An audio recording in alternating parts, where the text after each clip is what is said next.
જ્યારે મહંતો સંતો જ્યારે પધારે છે ત્યારે જે ફેરી છે કે નગરમાં જોગી આપણા ગુલાબનાથ બાપુ જ્યારે પધાર્યા છે ત્યારે કેવું એ માહોલ કેવો છે વિસનગરમાં જ્યારે છે ત્યારે કેવો માહોલ છે ત્યારે એક ભજન મારે ગાવું છે એ નગરમાં જોગી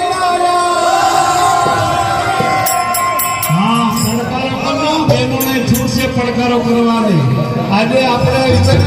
શહીદ થવા આવ્યા છીએ